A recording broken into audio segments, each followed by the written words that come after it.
All right, so this is my talk on financial things. This is the area that most years, most students indicate that this is something that they want to learn more about. This is something they feel like they need to learn more about.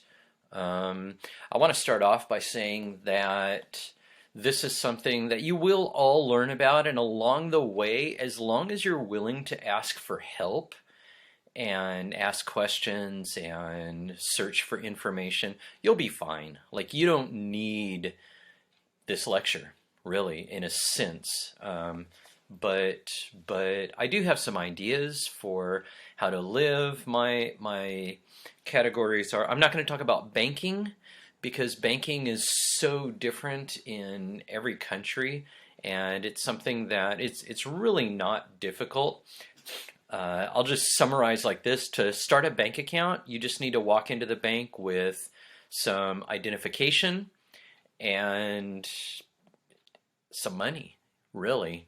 Like, walk in with your birth certificate, your passport, and some money, a check, or some way to deposit money, cash or whatever, to deposit money in that account. And it's really that simple. You walk in the bank, say, hey, I want to start an account. But um, do a little research before you start a bank account, because a lot of universities in the US, in the Philippines, in Korea especially, the university has a certain relationship with a bank. So the university uses Chase Bank, for example. So they have a bunch of Chase ATMs all over campus. So if you rush out and you're like, wow, there's a Bank of America right near my dormitory, and so you open an account at Bank of America, that's fine, but you just might find it more convenient to open an account with the bank that your university is associated with. In Korea, your student ID will actually be an ATM card linked to your bank account. So be sure that you find out what bank your university is associated with and you open your bank account there. I mean, it's not the worst thing. You open a bank account, at one bank and then find out that your university uses another. You just close that account, take your money, and put it in the right one. But it's just kind of a pain. And I'm also sorry about the shakiness. I am in my brother's workout room. It's actually a really nice day today, but it's a bit windy, and I tried it out outside under the avocado tree, and I just had this constant background the wind blowing over the microphone. So this is better for the sound, but I don't know how to make this weight bench any more stable here than I'm sitting on. Anyway, let's go through my stuff. I'm going to start off with some ideas for frugal living. This is generally a category that most college students find themselves in. How do I live simply? All of your life so far, for most of you, you have not had to think about where your food comes from, how to pay for expenses. If you need more shampoo, you just tell your mom, I need more shampoo, and she gets it the next time she goes to the store. And all of those things are going to be things that you need to start thinking about for yourself, because your mom's not going to be in college with you to buy toothpaste and soap and stuff for you. Okay, so and most of you will probably be on a budget. Whether you work part-time, and we'll talk more about that later, or your parents are just giving you money, like an allowance, it's going to be fairly limited. Very few college students have like unlimited allowances, okay? Even wealthy families tend to limit the allowance they give to their kids while they're in university. And so you're going to need to learn how to live frugally. Frugal means that you just don't spend a lot of money. You're careful with your money. It's the opposite of like spending a lot.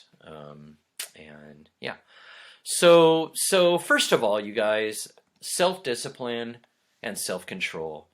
These are the most important qualities. And honestly, parents putting their children on a limited allowance or making you work part-time for your spending money is one of the great benefits of going to university, because you learn how to be self-disciplined and self-controlled. And if you're not going to university, you'll have to learn this a lot faster because you'll be working for yourself and supporting yourself. So, but most of the time when students waste their money, it can be attributed to a lack of self-discipline or self-control.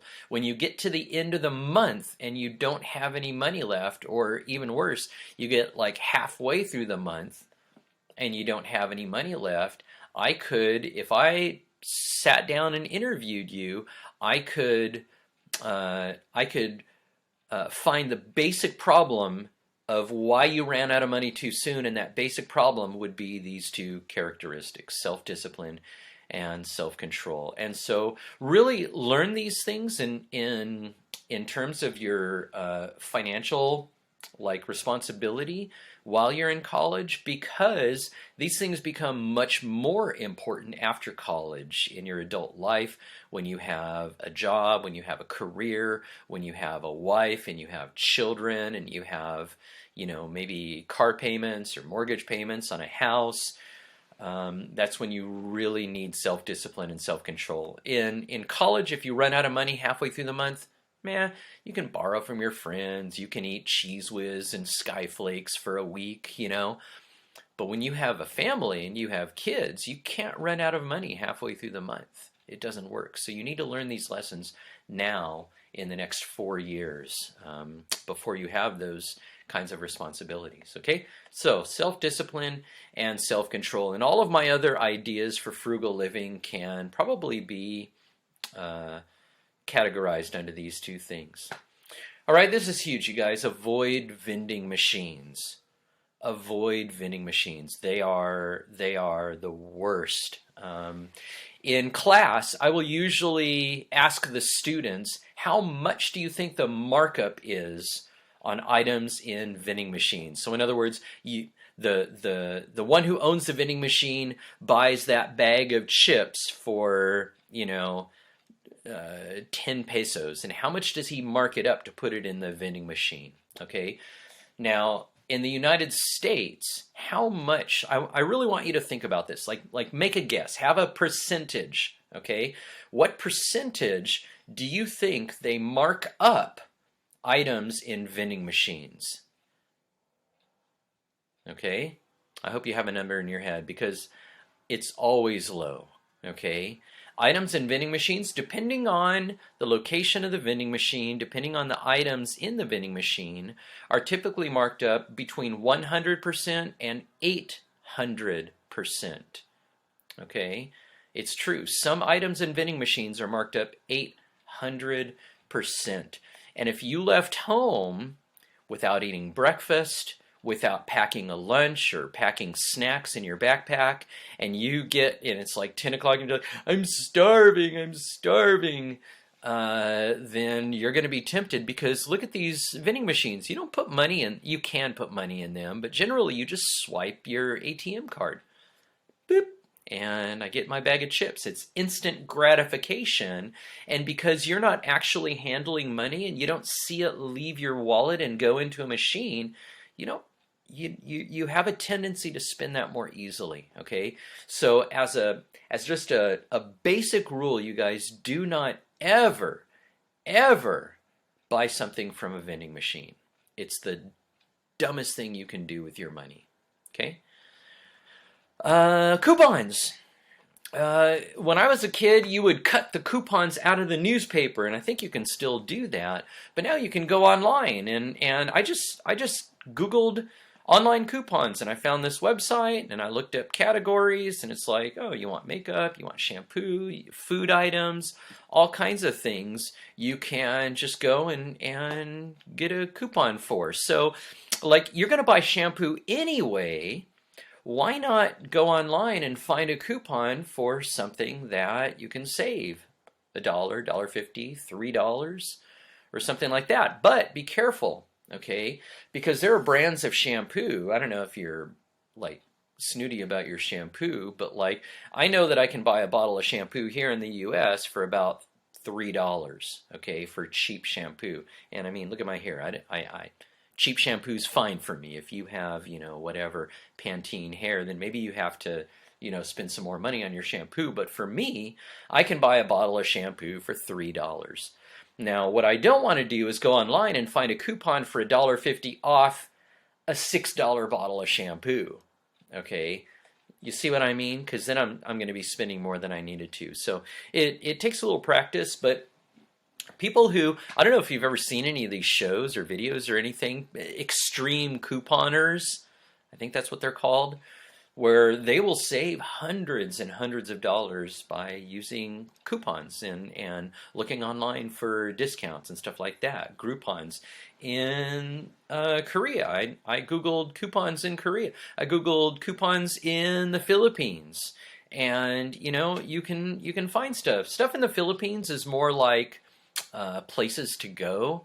So like if you're going somewhere to do something, you can find discounts on those things. But I mean, it doesn't hurt to try. Honestly, I spent like 5 minutes making this slide, and I found coupon ideas, discount ideas for the Philippines, the US, and Korea. It was super easy. Okay. Google ideas on frugal living. I mean, I didn't Google this, but I've known this since college. You can use paper towels as coffee filters. So if you have a coffee maker in your room and you're buying those paper coffee filters, you can get the little washable basket that you put the grounds in, then you dump them out, you wash it, and you reuse it over and over again. Those are great. A lot of coffee makers come with those, but if you get a cheap coffee maker and it requires paper filters, I mean, I think I went a whole year in college where I never bought coffee filters for my little 4-cup coffee maker. I would just grab paper towels out of the bathroom in the dormitory lobby. Grab some, actually it was more like, I'd get about 10 of them and I'd just keep them in my dorm room, and every day you fold them like this and you put it in there and coffee filter. And I never had to spend money on coffee filters. I think coffee filters only cost like $3 for like 500 of them. So, I mean, this is more a category of things to look for, ways to save money. If you're in this mode of saving money, you will find a lot of ways to save money, even in small ways. If you're in, just like if you're, my wife and I call it poverty mode. So there have been times in our lives when we're missionaries, right? If people don't send money, we don't have money. And so there would be times when we just didn't have a lot of support, where we had, our income really didn't quite match our expenses. And so we would go into poverty mode. And that was when, the kids want ice cream. Sorry, no ice cream. Should we go to the beach this weekend? Absolutely not. Should we eat out after church? We can't. Okay, we're just in poverty mode, and some of you will need to be in poverty mode like the whole time you're in university. And if that's what you need to do, then that's what you do. Okay, but don't stay in your mode where, I mean, if you're going to be living at home during university, live at home during university, all right? Most of you will probably still have an allowance for food and transportation and stuff like that, but if you're going to be living like in the dorm or in a church dorm or an apartment with other people and you need to watch your money, you just need to have this attitude of saving money, things like paper filters for your coffee maker, okay? You guys, don't sacrifice nutrition for the sake of saving money. And the reason why there's a picture of Lucky Me Instant Pancit here is because this is from a news story that I read way back when I was living in Baguio. So this is probably like 15, 16 years ago. And it was in the national newspaper. It was like in the Manila Bulletin or something like that. And it caught my eye, and so I read it. This kid was a student at UP Diliman, and one day he was in class and he collapsed. He was unconscious, and they couldn't revive him, so they took him to the hospital, and they couldn't revive him. He wouldn't wake up. So they started doing tests, scans, all of these things, x-rays, MRIs, and what they found was that all of the major organs in his body were shutting down. his liver, his kidneys, everything was just shutting down. And they couldn't figure out why. They had no idea why. And so they started like interviewing his roommates and stuff like that. And you know what the diagnosis was? Malnutrition. This kid, when they talked to his roommates, they said he was a poor kid. He was at UP on a scholarship, but he didn't have money for like food and stuff. And so he was buying Lucky Me instant pancit, and he was eating that breakfast, lunch, and dinner, and that's all. And he had been doing that all semester. And so after like 2 months of nothing but Lucky Me instant pancit, he collapsed and he died. He died of malnutrition. Okay, now obviously that's an extreme case, but it illustrates my point. You guys, don't sacrifice nutrition for the sake of saving money. Okay, you do need to eat vegetables. You do need to have a balanced diet. If you're on a meal plan and you're going in the cafeteria, you guys, don't just go to the nacho bar every time. Don't just get the sugary cereals. Don't just get a burger or a pizza or something like that, but be sure that you're eating some vegetables. Get a salad, get some green beans, get, whatever, okay? Don't sacrifice nutrition. And multivitamins. I don't think I made a slide for this, but multivitamins. I will tell you how to get a 4-year supply of multivitamins while you're a college student. Free multivitamins. At least this worked for my kids. You call your grandmother and you say, Grandma, I'm eating in the cafeteria and I'm making my own food on the weekends and stuff like that, and I'm just afraid, like, I don't think I'm getting enough like vitamins and minerals and stuff like that. Do you think you could send me a bottle of multivitamins? And bam, my mom sends a bottle of multivitamins. And then we'll check up on them. Hey, do you need more vitamins? Vitamins are expensive. I don't know if you've ever had to buy your own vitamins. Multivitamins are stinking expensive. So get your grandma to buy them for you. I don't know if that'll work in your family. That works in my family. Okay, so stay home and make dinner together. When I was in university, I remember one time my friend Manny, who was Cuban, like he was born in the U.S., but his parents had been born in Cuba, and he made arroz con pollo, chicken and rice, very popular, common Cuban dish with fried plantains, and he just made it for us, and we helped him, and it was so much fun. We went to the store, we bought the ingredients, we came back to the dorm kitchen, and we made it, and it was a lot of fun. I picked this picture because it's fun to make meals together. I've been making meals with Kai on Mondays. My wife has to work on Mondays. Kai and I will make lunch. We made Shanghai lumpia. We made Indian curry, and it's fun. We go to the store, we bring it back, we Google a recipe, we make it together, we eat it together, and it really is an enjoyable experience. And so I just gave you some examples. 4 spaghetti dinners at a cheap restaurant in the United States, $35. Homemade spaghetti dinner at your apartment, $10. Maybe less than that if you buy a cheap jar of spaghetti sauce. 4 meals at Taco Bell, $20, probably $25 actually. Taco salad meal for 4 at home, $10. Easy $10. A bag of Tostitos, a pound of ground beef, some taco seasoning, some lettuce and tomatoes and cheese, and bam, you've got a meal, and it's fun. It's something to do together. If you're wondering, what should we do tonight? And you're like, oh, let's go out to eat. Okay, so you go out to eat, you go to Taco Bell, you're there for 20 minutes, and then you're like, okay, now what are we going to do?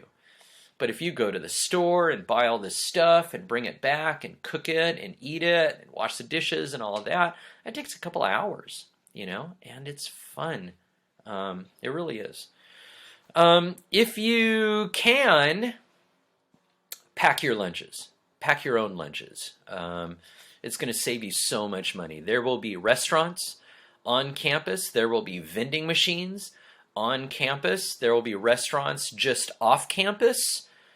that are there to entice you to spend your money there. And it's so expensive to eat in restaurants. I can't believe how expensive it is to eat out in restaurants here now. Even fast food meals in the US are so expensive. Okay? So pack your lunch, pack a sandwich, pack leftovers, pack something like this, whatever you can. Take your lunch with you to school and take snacks with you to school also. If you have class, if you eat lunch at home, let's just say you're not in the cafeteria, you don't have a meal. If you're in the US and you're a freshman, most universities, you have to live in the dorm and you have to have a meal plan, okay? But after your first year, you don't have to live in the dorm, you don't have to have a meal plan, okay?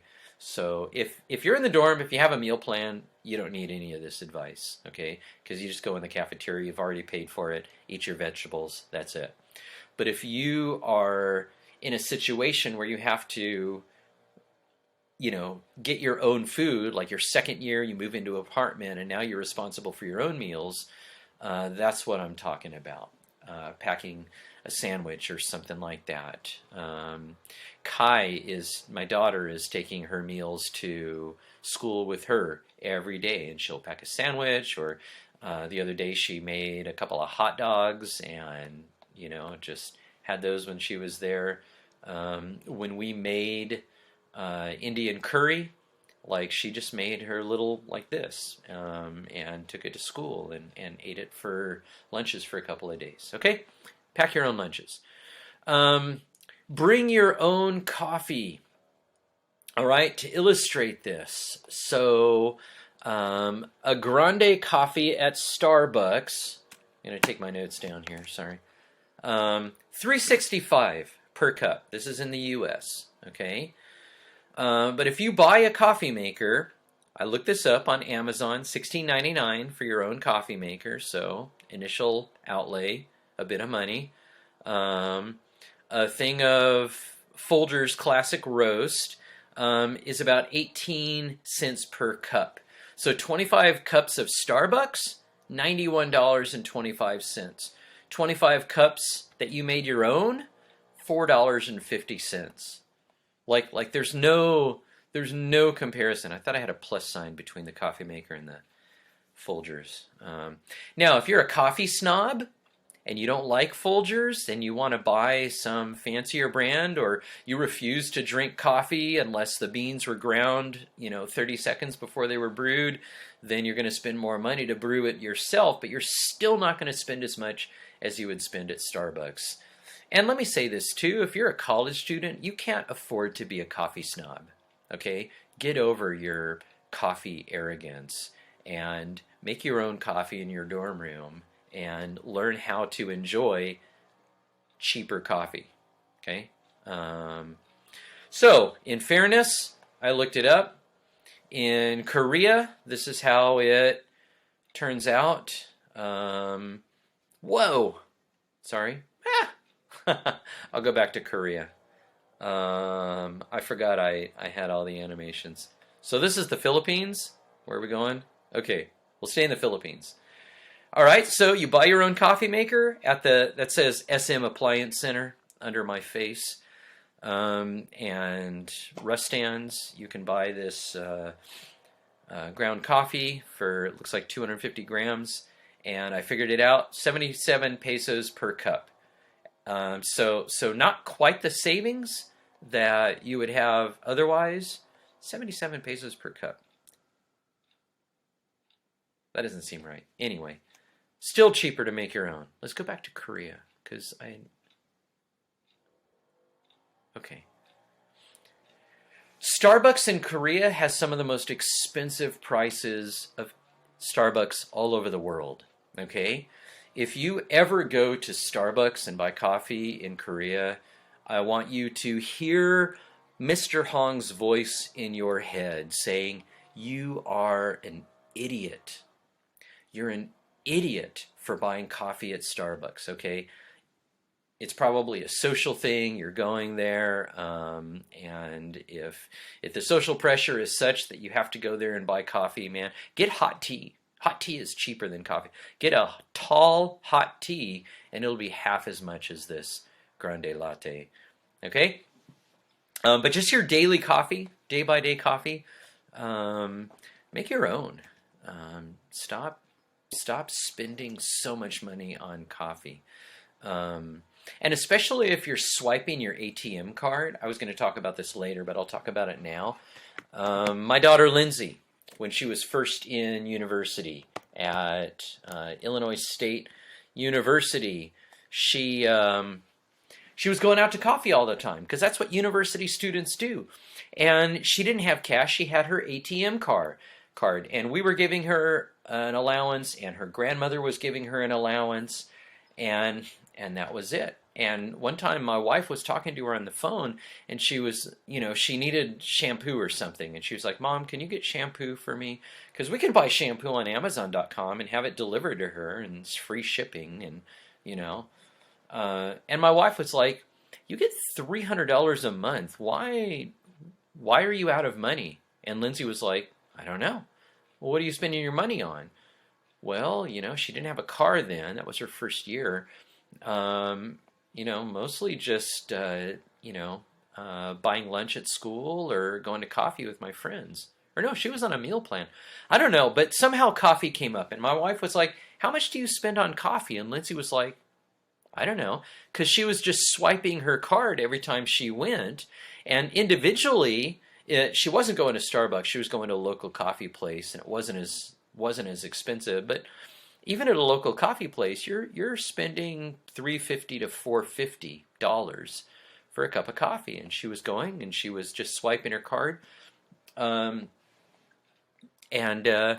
she spent what was it? It was like $280 on coffee that month, and she had no idea. She had no idea that she had spent that much on coffee because she was just swiping her ATM card. And that's another thing that I don't know if I'll remember to say later. You've got to pay attention to your statement, and you have to pay attention to swiping your ATM card, okay? And you know what? I may forget to say this later. I was going to make it part of this, and I totally forgot.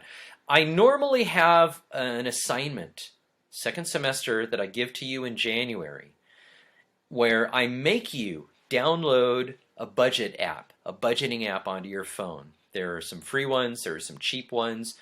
Download a budgeting app on your phone and keep track of your expenses for 4 consecutive weeks. It's one of the best things that I do in this class for students, because it makes you keep track of your expenditures. So I have you do this for 4 weeks and then write a reflection.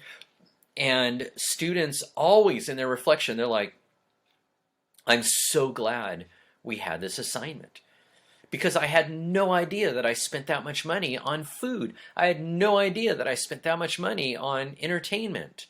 They just didn't know, because they just spend and spend and spend and spend and spend, and they don't think about how much they're spending. Even in the Philippines, where they're spending cash, they don't think about it very much. Okay? So my very, very strong advice to you is that when you get to college, obviously I couldn't have you do that because you guys are like staying home mostly. You're not going out and spending money. You're not coming to school and buying stuff at the V and things like that. You're not buying banquet gifts and all of that. So, it would not have worked this semester. But please, when you go to college and you're on a budget, get yourself a budgeting app on your phone. And every time you spend money, every time you swipe your ATM card, every time you pay cash for something, record it in your budget app, and it will keep track of that. It'll let you know how much money you've spent, in which category, how much money you have left, and all of that. It doesn't take long to set up. It doesn't take long to keep track of, and it's a really great way to keep track of your money. Budget app for your phone, okay? Yeah. Okay, moving on. Carry a water bottle. I don't know about all countries, but I know that the pandemic has... I think it's the end of public drinking fountains. in the United States. Every drinking fountain I've seen since I've been here is turned off and like taped up, like you can't use it because, you know, spreading the virus. And so if you go to campus and you didn't bring a water bottle full of water or whatever, and you get thirsty, where are you going to get something to drink? The only place is going to be that vending machine. Okay, so don't. I'd rather have you have a headache from dehydration in the afternoon than spend $3 on a stupid Gatorade in the vending machine.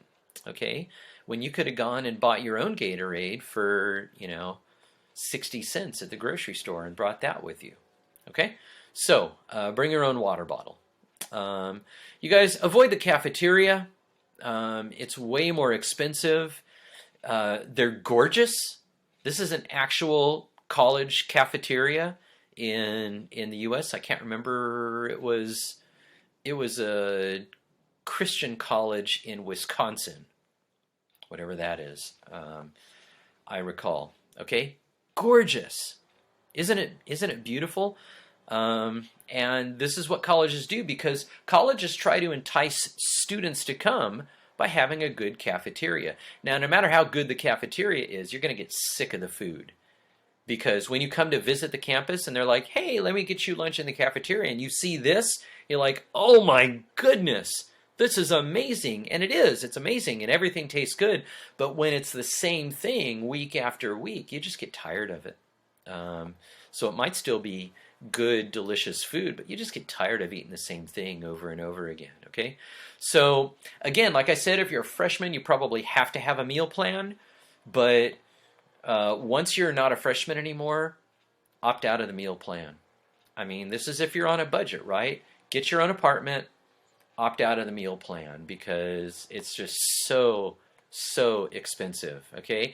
But if you must have a meal plan, if you're a freshman or it's required at your school for some reason, you guys, we're back to self-control. Self-control. This is a picture of the dessert bar at Cal State Long Beach, just down the freeway from where I am right now, okay? And this is typical, okay?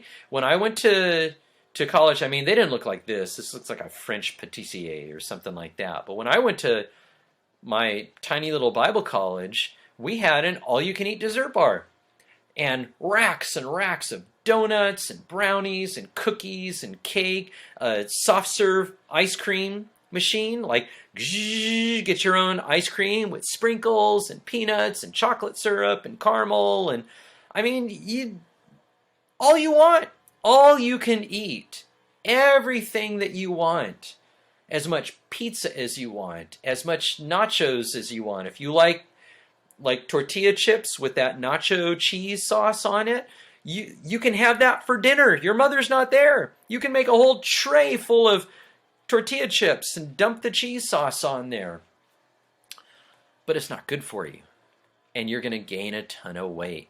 And this is where I mentioned the freshman 15. Okay, the freshman 15 is it's a phrase. It's common in most countries. I think it's caught on around the world. But in the U.S., it refers to the fact that most freshmen will gain around 15 pounds their freshman year. Sometimes guys come back to visit after a year in university, and I'll joke with them. I'm like, it's supposed to be 15 pounds, not 15 kilos, because some people gain like 20, 30 pounds. They'll gain 15 kilos their freshman year of college. They're not eating mom's home cooking anymore. They're in the cafeteria. It's all you can eat. It's all this stuff. When I was growing up, my mother never bought sugary cereals like Frosted Flakes or Apple Jacks or Lucky Charms. Never. And so I get to college, and they have these machines. They like fill them up with Lucky Charms, and you take a bowl, and there's like a crank, and you just crank it, and you fill your bowl with Lucky Charms. And you go and you eat it. If you want some more, there's more. And more and more. It's all you can eat Lucky Charms for breakfast, which is just like crazy. You guys, self-control. Okay, you've got to have self-control. Otherwise, you're going to come back and visit me after a year, and I'm not going to say anything. Um, but yeah, okay. um, yeah, and work out, stay healthy, and all of that. You guys, if you're in the cafeteria, if you're on a meal plan and your class schedule for some reason means that you can't make it to the cafeteria, maybe you have a class like way over on the other side of campus and your cafeteria is right on this side and you only have 45 minutes between classes and it's too far to go there and come back, you can go in the morning or the day before and you order a takeout lunch. And you say, I need a takeout lunch for tomorrow, and you go in the morning and you pick it up, and it's usually a sandwich and a candy bar and a, a bag of chips or something like that. But you've already paid for that meal, so don't like buy lunch on the other side of campus because you don't have time to go back to your cafeteria. Okay, your cafeteria will provide you with a takeout meal.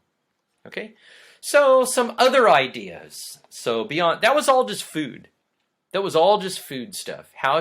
Because that's going to be probably your main expense for most of you, unless possibly transportation is your main expense. But food, definitely.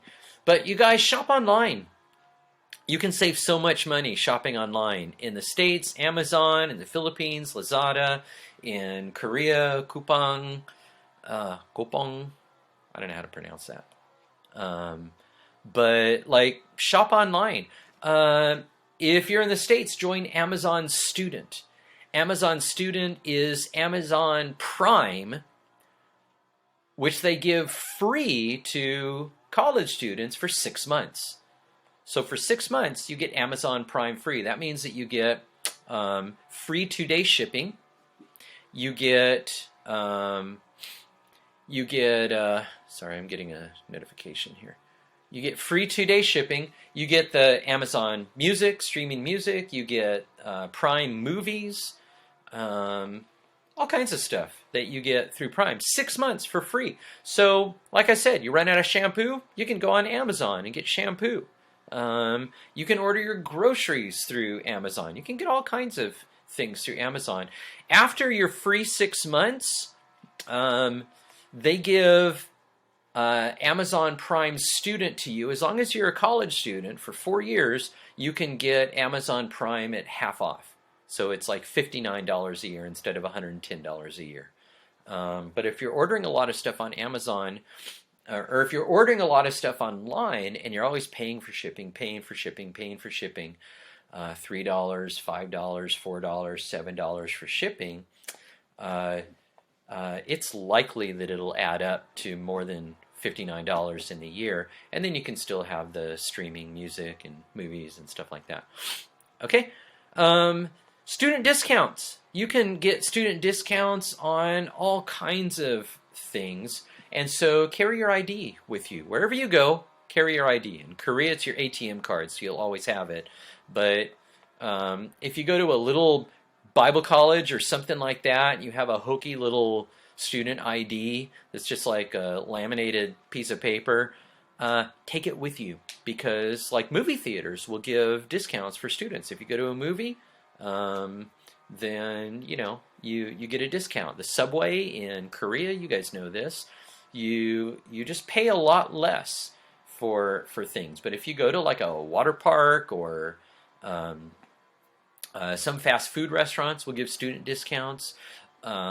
Some places, some stores will have student discounts for certain items. So yeah, just carry your ID with you. And you know what? This is me. It never hurts to ask for a discount. You're buying something at Walmart. You're buying something at Lotte. Whatever. And you just say, hey, do you have any student discounts? Do you give student discounts? And they say no. Okay, fine. But if you don't ask, then they're not going to volunteer that information necessarily. Movies. Yeah. You guys, don't buy a car if you can avoid it. Okay. If you can't avoid it, then buy a car. In Southern California, you don't have to have a car if you live like right either in the dormitories or right next to your university. You can walk to the store and stuff like that. But like my daughter Kai, she lives in one city and she goes to school about, when there's no traffic, it's about 25 minutes to drive there. So she needed a car. My mom helped us get a car for her when she got here. So, but even if somebody gives you a car, you have the expenses of insurance. In the U.S., you're going to pay about like for Lindsay and Jaden. Kai was in Kai was a different situation, but for Lindsay and Jaden, it was about $1,800 every 6 months for car insurance. Okay, and we made them pay for their car insurance. Kai pays for her car insurance. Okay, you get a job, and you pay for your own car insurance if you're going to have a car. Okay, gas, repairs, all those things are expensive. Consider, if you have to have it, consider a scooter. Now, I wouldn't allow Kai to have a scooter because she has to go too far in some pretty busy streets, all right? But if you don't have very far to go, if you're in a smaller town or something like that, you can get a scooter and save a whole bunch of money. They're cheaper to buy, but you're going to put like 1 gallon of gas into your scooter every week instead of, 18 gallons of gas. And at $2 to $4 a gallon, that adds up really quickly. Okay? So if you can avoid it, don't own a car. If you're in the Philippines or Korea, you probably won't have a car. You guys go into Canada, probably won't. Toronto has some really great public transportation. I have no idea about Australia, but I suspect that they have good public transportation in their cities in Australia. All right, live off campus if you can. If you have to, you can cram way too many people into an apartment. I lived for about 10 months. I shared an apartment. There were 6 of us in this 2-bedroom apartment. And we put 4 of us in one of the bedrooms and 2 in the other bedroom. And so the rent was, I believe the rent was $700 or $800 a month. But the 4 of us sharing the one apartment, we paid $100 a month for our apartment. And the 2 that had the bedroom, just the 2 of them, paid more because, we were, like, we just had mattresses on the floor. There was no room for a bed frame. Anyway, we didn't have money to buy bunk beds. So yeah, you can cram a whole bunch of people into an apartment and lower your rent drastically, and you'll save so much over staying in the dorm. But choose your roommates carefully, you guys. I knew some guys. They were college students. They were in my college, and they had this Korean roommate. I don't think it was because he was Korean specifically, but they didn't know it. But he was dropping out of college. He was dropping out of university, and so he just left one day. Okay, he was like, I'm leaving you guys. I'm going back to Korea. I can't stay here. I don't remember why. So he left, packed his bags, went back to Korea. The next month they got a phone bill, and the phone bill was like $500 because he knew he was leaving. He knew he wouldn't be there, and they had to pay this guy's phone bill. So be careful who you, I'm not saying don't have Korean roommates. I'm just saying be careful because Korean or non-Korean, if you get a guy with that kind of character, you could possibly be in trouble. We had I forgot about this. That apartment where I was living with 5 other guys, we had cable TV, wasn't that expensive. We had cable TV. And then all of a sudden we started getting these charges on our monthly bill for porn movies. And in cable TV back, it's different now, but back when you had cable TV, it was pay-per-view.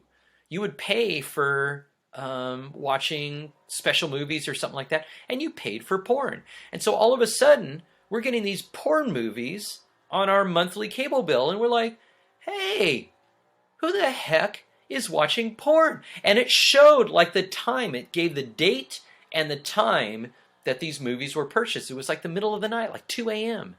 And the bedrooms were back there, and the TV was out in the sala. So we're like, is someone sneaking out? And we figured out one of the guys, Mark, he had a friend named Darren who he lived out in Riverside, but he worked in Orange County, and sometimes he was just too tired to go home, and we let him crash on our couch in the sala. And we figured out, like, it was those nights that Darren was here that he was like watching porn. And we're like, Darren, you can't stay here anymore. Or if you do, actually, I don't know what Mark said. We sent Mark to talk to him. We're like, he's your friend. You deal with this. But any more porn shows up and you're paying for it. Okay? Yeah, so choose your roommates carefully. You guys, don't buy your textbooks immediately. Oh my gosh, I'm at 45 minutes. I'm so sorry. Okay, let me finish this little bit. You know what? Let me just finish this part about textbooks, and then I'll finish. I'm sorry. Don't buy your textbooks immediately. Freshmen in university, they get all excited. You go to your classes, you get a syllabus in each class, it lists your textbook. You go to the bookstore, you buy all your textbooks, you carry them home, and you sit there all proud like this girl, and you're like, I got my textbooks. Wasn't that such an adult thing to do? No, it was a foolish thing to do. It was a dumb thing to do, and here's why. Teachers are required to have a certain number of textbooks per class, but few teachers will actually have requirements from all of those textbooks, or the requirements will be minimal, okay? And so they say that these textbooks are required, but they're not actually required, not all of them. So whenever you take a class, try to find somebody who's taken that class before and from that professor and find out, hey, do I need to buy the textbooks for this class? Or at the very least, wait until the teacher actually gives you a reading assignment for that textbook. Okay? A lot of universities will have copies of the textbook in the library. So you can go to the library to the reserve section and say, yeah, I need the so-and-so history book. Because if you're a graphic arts major or a biology major, and you're taking a history class because it's a gen ed, gen ed is short for general education, just so you guys know. I know it's shortened usually, and I don't know if anyone ever explains that. But if you're taking a U.S. history class or a world history class for gen ed, you don't need that textbook, and it's going to cost you like $80. Textbooks are the most expensive books in the whole world, okay? Unless it's like a first edition of Charles Dickens, So don't buy them the first day. Don't go out and buy all your textbooks. Wait until you find out which books you're actually going to need. Okay? And then even after you find out what books you need, don't buy them new. Okay? Now, your college bookstore will sell used books, and it's such a racket. Honestly, you guys, they will sell you a textbook for $100. And I'm not exaggerating. I've seen textbooks for $200.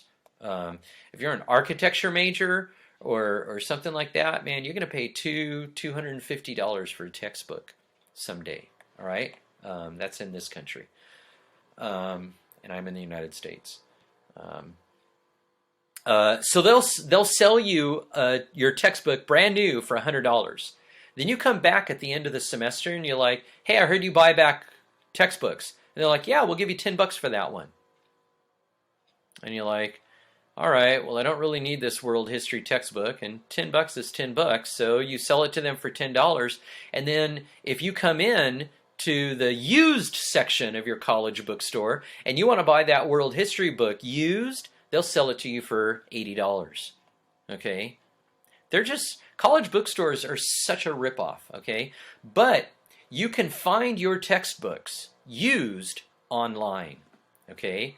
Go to Amazon or a used bookstore online or something online, and I can almost guarantee that you can find all of your textbooks used online. But even better than that, you can rent your textbooks from Amazon.com. I don't know if you can do this in other countries, but in the US, I'm pretty sure in Canada, you can rent your textbooks. This is what my daughter Lindsay did at Illinois State University. She needed textbooks. She just rented them. So you go on, you find your book. It's used. You rent it. They ship it to you. You use it for the semester. You ship it back, and you pay a fee. I actually don't remember how much she paid, but it was way, way, way cheaper than buying those textbooks that she was never going to want again. Now, if you're an architecture major and you have to buy an architecture, once you get into your core classes and you're buying books that may be useful later in your career as an architect, then sure, keep those, okay? Don't rent them, buy them, and keep them. Still, I would recommend you buy them used. But yeah, don't ever buy your textbooks until you're sure you need them, and don't ever buy them new. Okay? You're just wasting money. And I would even go so far as to say don't ever buy anything at your college bookstore. Everything is marked up just to a crazy price. Don't buy a pen there. Don't buy a notebook there. If you want a t-shirt to give your dad for Christmas, then you might have to get it there. But like other than something like that, something with your school logo, don't buy stuff there. Don't buy your books there. Don't buy your notebooks there. Don't buy your school supplies there. Don't buy anything at your college bookstore. When I went to Cal Poly Pomona, which is a state university, there was an article in the LA Times while I was a student there that listed the most expensive bookstores in California, in the whole state of California, the most expensive bookstores in the whole state of California. And you know what was number one? The Cal Poly Pomona bookstore, the university bookstore, most expensive bookstore in the whole stinking state of California. Okay? And so, yeah. Okay, I really do. I apologize for not splitting this. This should have been two different videos. I hope you